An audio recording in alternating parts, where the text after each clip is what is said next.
Hi, and welcome to another edition of Better Minneapolis. I'm your host, Terry White. Today I'm bringing to you an interview I had with Enrique Velazquez, the Minneapolis Director of Regulatory Services. He gives us an update on the current status of homelessness and what the future may hold. So today's Wednesday, July 15th. I spoke with Enrique Velazquez, Minneapolis Director of Regulatory Services, about the response to homelessness, encampments, open air drug markets, and the city's evolving strategy for getting people into safer, more stable housing. In this interview, we cover five big points. First, the city says it's currently tracking 53 encampment-related sites, hotspots, and vehicle locations with roughly 400 people observed across them, though officials stress that not everyone counted is necessarily unsheltered. Second, we discuss how the city's homeless response team works with Hennepin County and service providers, especially under the mayor's newer policy aimed at coordinating outreach with public safety efforts around open air drug markets. Third, we get into the controversy over fencing around public spaces, including areas near Cedar and Hiawatha. The city says fencing is not its preferred solution, but sometimes becomes a temporary tool when other approaches fail to restore safety, access, and livability. Fourth, we look at harm reduction and public health, including the striking figure that roughly 11,000 doses of Narcan have been distributed through city vending machines, separate from what police, fire, and other responders carry. Finally, we talk about what might come next: safe outdoor parking spaces, barriers to shelter use, the Heritage Park housing crisis, and whether Minneapolis can actually reduce unsheltered homelessness over time. The message from the city is cautiously optimistic. Homelessness is not unsolvable, but it will require sustained investment, better coordination, and a focus not only on moving people out of homelessness, but preventing them from becoming homeless in the first place. So thank you and enjoy the interview. I wanted to get a current status on the encampments, sort of like how many people, locations. I know it's constantly changing. So just kind of a status on that, and then a reminder of like how your department's involved and how they're currently managed. All right. So at present, we're looking at 53 sites in total. It's a distribution of encampments, people and vehicles, what we're calling hotspots, or some of those different open air drug markets. Um, so 53 in total. And the number of people, I'll get that for you in just a moment. I had it up and then lost it. Estimated individuals about 400. Oh, okay.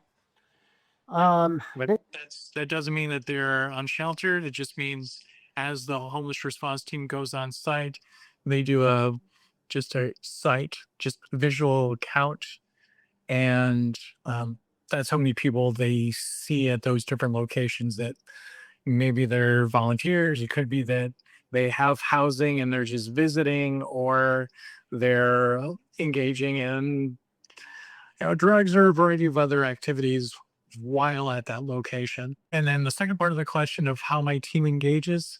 So I oversee the homeless response team. It's 4 people presently. We had one that just recently left the city. So 4 people presently. We receive 311 requests whenever the community members indicate that they see some activity that appears to be an unsheltered person, or maybe the formation of a new encampment.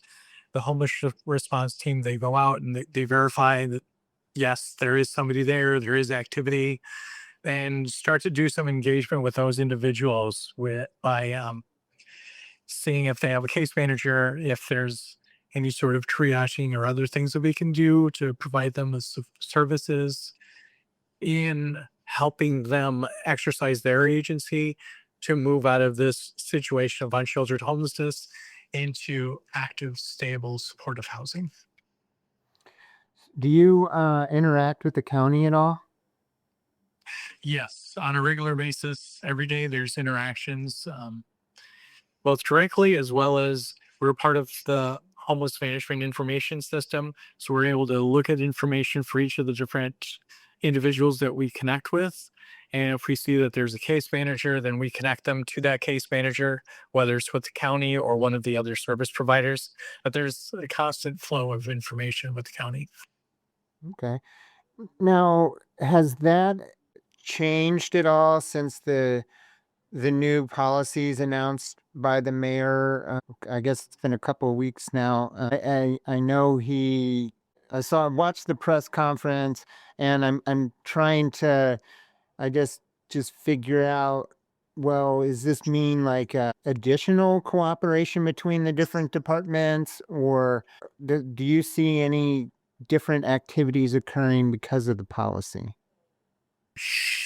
I think one thing that has changed is with respect to organizing the outreach and engagement efforts, because the county is the primary partner in that work, them plus their service providers. So as we see different activities happening with these open air drug markets, it's how can we focus that energy and effort with all of those outreach partners to make sure we're descending into the right spaces at the right time to provide the services that don't interfere with the activities that our law enforcement partners are also engaging in. So how can we provide both of those different bookends to make sure that we're meeting and centering the people in this work? Okay. So, do you know, have they begun to arrest people or hand out tickets, or is that still in the works?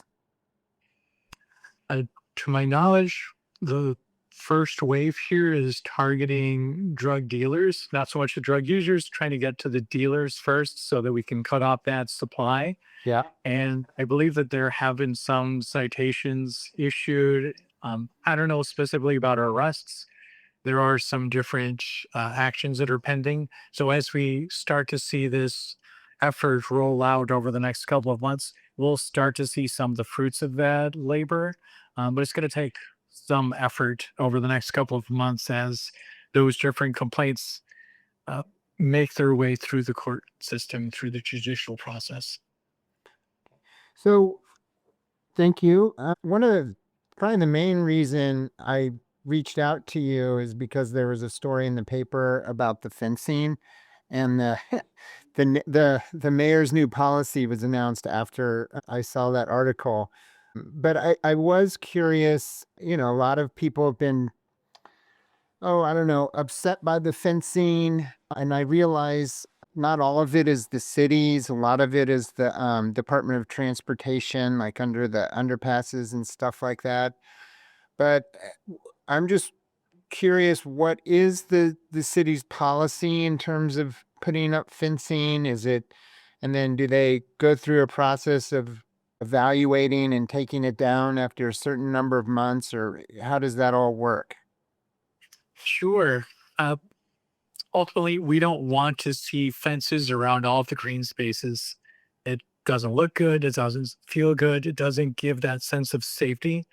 And ultimately, it's not going to solve the problem. It's just one additional barrier that people have to go through while trying to find housing or trying to find a space where they can belong.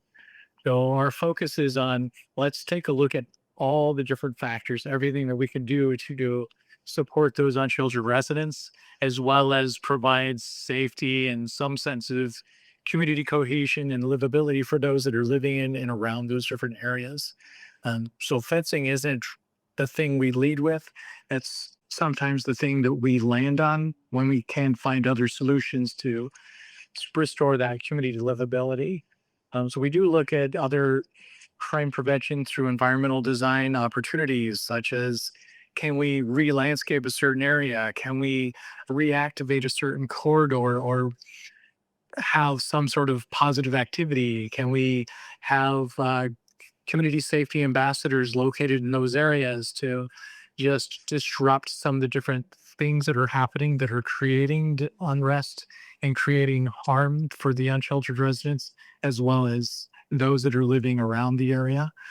And then if we ultimately land on fencing, our goal is not to make it permanent, because at some point that fence will have to come down, activity will have to be resumed.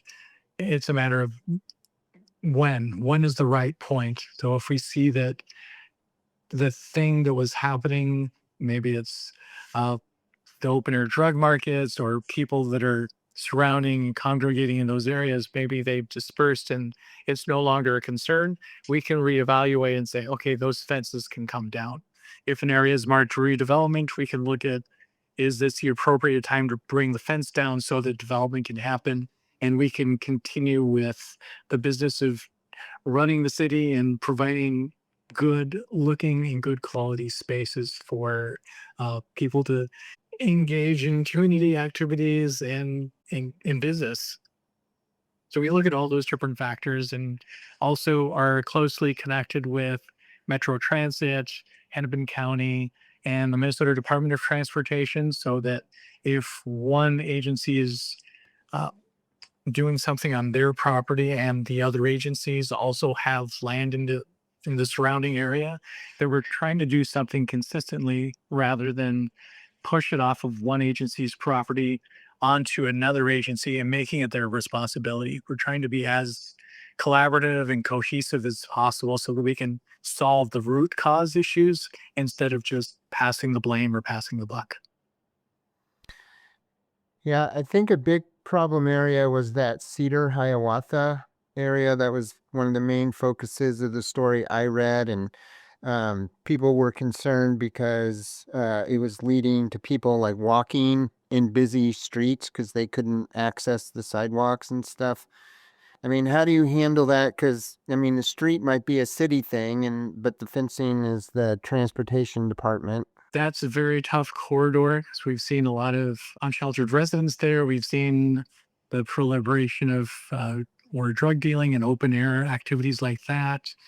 And yes, the entire corridor was fenced off, including the sidewalk, making it inaccessible for bikers, walkers, those with mobility needs. And those areas were inaccessible before the fencing went in as well, because people were congregating perhaps with tents or just the activities forced pedestrians and that other positive activity into the roadway, making it very dangerous. So it's a difficult thing to balance and negotiate on top of when you layer in the construction projects happening with Metro Transit's redesign of those different light rail stations, Minnesota Department of Transportation engaging in their reconstruction projects, and then the city has their reconstruction projects. It makes it really challenging for anybody to try and navigate from the south side to the north or vice versa without having this vital corridor opened. So we're in constant contact trying to manage as best as we can all these different priorities that are um, pressuring our systems to their max. One thing that really struck me during the that press conference on July 2nd, where they, discussed the new change of policy, I think you said that you distributed 11,000 doses of Narcan. Is that accurate? Did I hear that right? Because I heard that and I thought, that sounds like a lot of Narcan. Can that be right? Yes, that's right. 11,000 doses from the Narcan vending machines. And each, so when somebody presses the buttons and they get the packaging, there are two doses in every single one. So it's probably closer to 4,600 individual packages, which contains two doses Okay. or whatever half of 11,000 is. So 5,500. So that is, and that would be separate from like maybe what the fire and the police carry with them, right? That's totally different. Yes, that's right.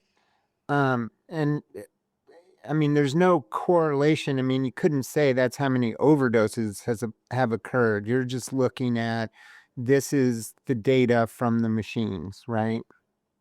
Yes, that's right. It's the data from the machines. We're working to get some information from Hennepin Healthcare to tell us, okay, what are you seeing for those calls that you're getting, or people who are brought into the emergency room for overdoses? Where are they originating from? What are some of those different symptoms so that we can see what's the overall impact? Where are they coming from? Where else do we need to do work to try and continue to shrink that number? Okay. So this is kind of a tough question. The city council is looking at starting what they call a safe outdoor spaces program. I think it's based on what happened in Duluth, where they kind of open up a parking lot and allow uh, people to essentially camp in their cars there, right? Uh, and we don't know the what that final proposal is going to look like. So I'm kind of asking you to guess a little bit. But um, if let's say it does pass, how do you envision it working? And yeah, that's the question. Yeah, so if it passes, I would envision that we would need to enlist the support of other partners to operate those safe outdoor spaces for the safe parking.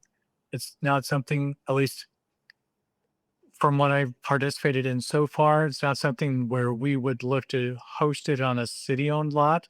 It would need to be a private party's parking lot that might have a regular daytime purpose, and then it would convert into the safe outdoor parking space for the evening so that people have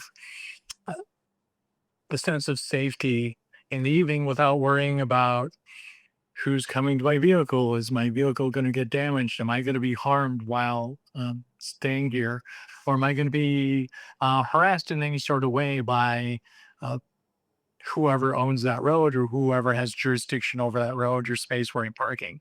So I would see that we would need an operator, security presence, ample lighting, and then just providing services to those residents living in automobiles, whether it's making sure that there's toileting and restrooms and water so that they can take care of their person, then also layering in other services such as case management and other social services so that they can move from a place of residing in their vehicle to residing in a stable, safe, supportive housing environment so that they can uh, really springboard uh, into the next phase of their lives from there. So a private entity would have to do it. Do you see that the city would then have to pay that contract for, the private entity would be tasked with supplying like water and sanitation and security, or would the city provide some of that and the private contractor other parts? I don't know exactly how Duluth has handled it, but would there have to be a special, I don't know, line item fund for it in our budget? Sure. So, looking at the way Duluth's is structured, based off of my knowledge from having conversations with them in prior years, it's a third party that would need to operate it. It would be a third party's lot. They would need to provide the funding, although the city would provide some level of supplemental funding to help either launch it or offset some of the different costs. But the by and large, it would be that third party that would need to operate it and manage all the different costs associated, whether it's security or making sure the lighting is there, cleanup efforts, and then between city and county, we would, and of course the county's social service partners, we would come around that agency and help support their efforts with case management and with access to housing services and those other supportive services. That would be our portion of the contribution, in addition to having the carve out language in ordinance that allows this specific use. Hmm. So I'm preparing to go on this trip to Portland and Seattle and San Francisco, and we're going to be asking their council members and staff and stuff how they're handling things like this. And in sort of pre-conversations with Portland, they brought up an interesting point because they've done a lot of work to get people out of campers and cars and things. And um, you, the cars they ran into, a lot of times they're not legally registered, right? And that's a problem because either you allow it and then you're kind of creating a special tier, if you will, for these vehicles, or you direct people to get their car registered and all that other stuff, which then of course causes problems. Do you know if that's a uh, issue that has been discussed, or is that too detailed? You're not that far down the road.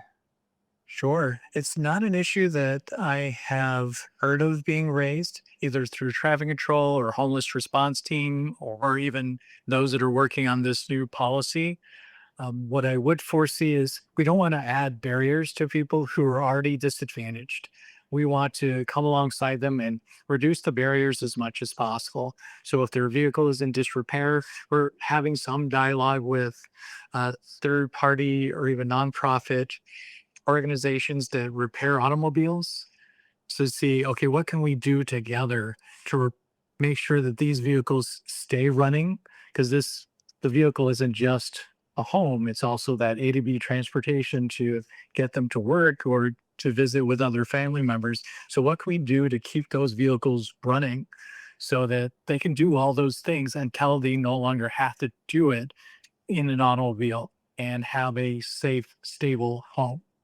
And then with registration, uh, working with the Department of Motor Vehicles of is there some other carve out or exception or something we can do to make sure that these vehicles are registered to the appropriate owner so that that's not one additional obstacle that if uh, that vehicle owner steps away from their vehicle that they're not going to be at risk of their vehicle being towed when off of this safe outdoor parking location because we want to decrease barriers, not add barriers.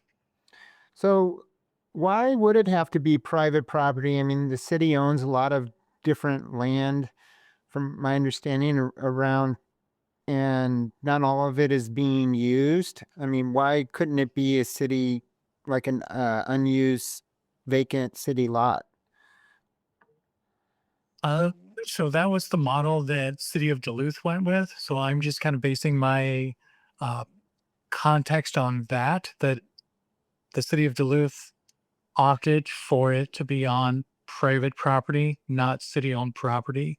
And since it's vacant, uh, looking at city sites, there might be some additional uses, might be overflow for public works or emergency management or a variety of different construction activities.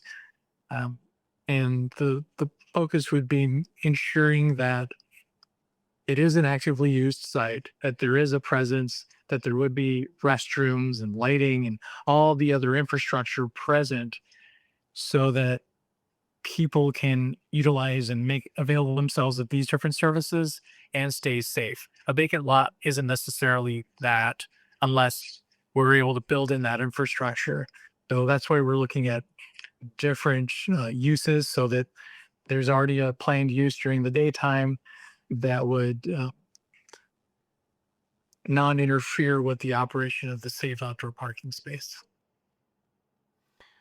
Has the heat that we've been experiencing, do you know if that's like led to an increase in people using shelters or not? I mean, what are the barriers to people using the existing shelter beds? Because I've heard from multiple people saying, like, you offer a shelter bed and then people don't take it. So are people going more now, or because of the heat, and what are the main obstacles? Sure. So, in terms of shelter, we have ample shelter bed availability. Um, I'm just checking now to see if we see any sort of trends in terms of utilization. And my dashboard is not populating at the moment. Bear with me for a quick second.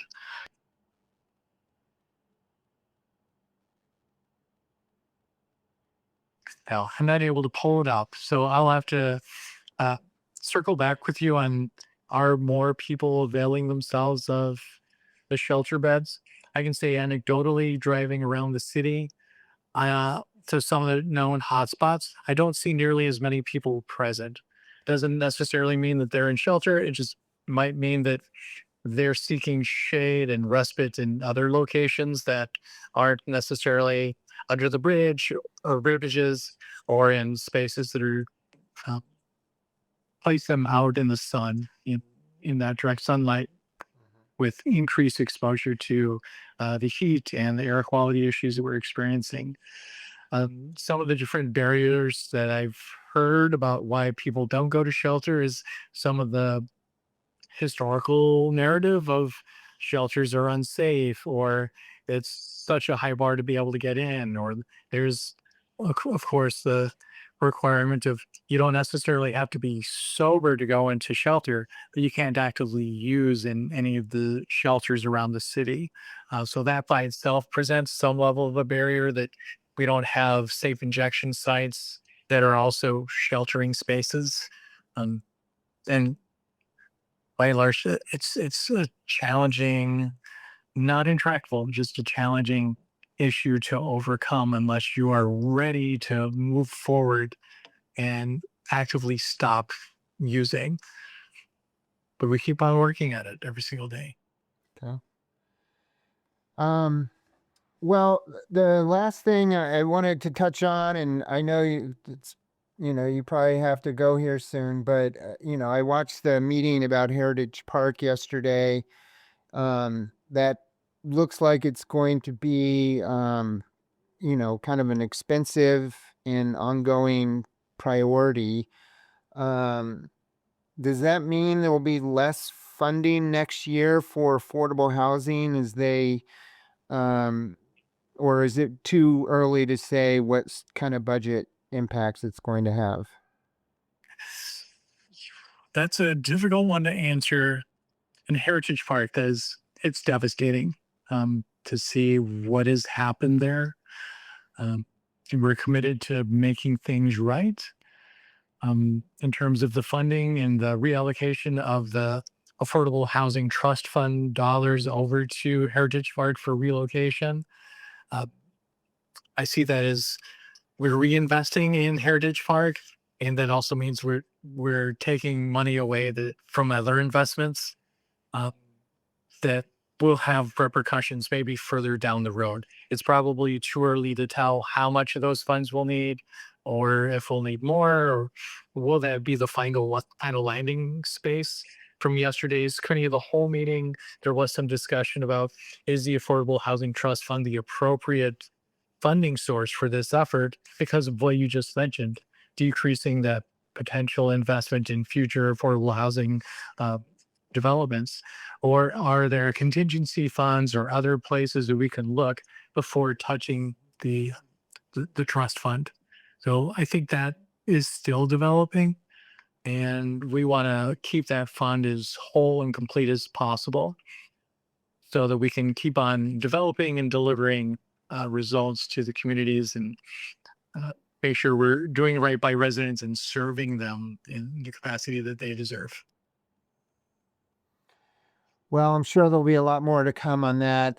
Um, I I mean, there's still the open NAACP letter out there calling for um, Abdi Warsame to resign or um, be terminated. I mean, it sounded like he hasn't been participating in some of these forums. He wasn't there yesterday. I mean, it'd be interesting if he's there tomorrow. But I hope that you get the partnership that you need to, solve the situation. I realize it's complex and moving. Um, do you foresee that, or it's maybe that's not a fair question to ask? I don't know, sir. Um, yeah, I don't know that I'm in the position to answer that specific question. My partners over in community planning and economic development have been in close conversation with the Minneapolis Public Housing Authority, as has the mayor's office. So I would have to defer to them on, are we getting the partnership? Are we getting the support that we need in this crucial moment in Heritage Park? Yeah. All right. Well, thank you so much for taking the time to go through all these. I mean, I know there's a lot happening in the city with this. Are you optimistic for, um, where we're heading in terms of reducing the unhoused population in the city, or do you think it's kind of going to remain the way it is, or where do you sit on it? I think it's going to get better. It's going to take time, but it will get better. We just have to keep on reinvesting into our unsheltered residents and in this community. We also need to invest heavily in anti displacement efforts so that we're not creating this residual situation of adding to the problem. We need to do better at reducing the problem at the inception of people who are moving into unsheltered homelessness, and then also improving on how we help people exit unsheltered homelessness or exit homelessness in general. So it's not intractable, it's absolutely solvable, and we're committed to leading the way on this.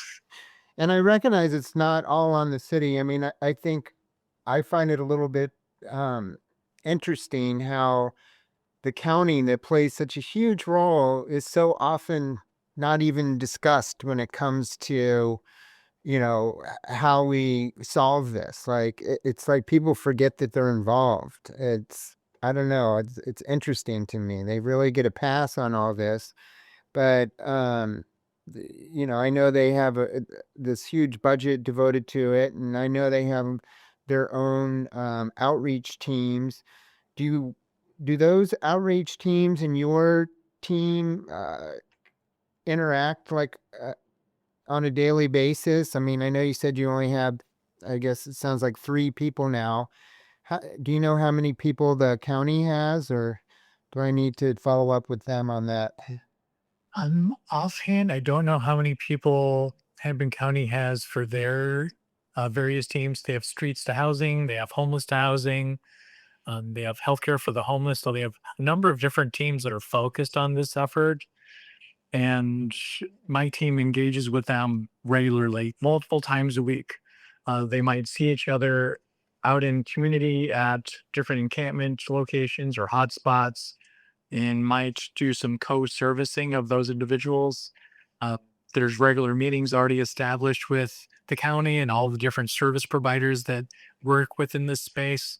So I think Hennepin County is doing a really good job at supporting this overall effort to make homelessness rare, brief, and non-recurring. They're making the investments.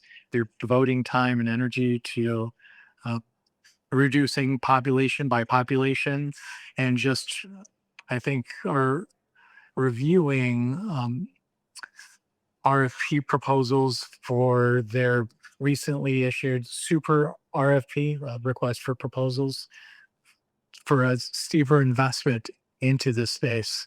So Hennepin County is a great partner of ours, and I'm happy to work alongside them. Great, great. Well, that's all I have for you today. Again, thank you for taking the time to speak with me, and good luck out there. All right. Thank you, Jerry. I appreciate you taking the time. All right. Bye. All right. Thanks. Bye.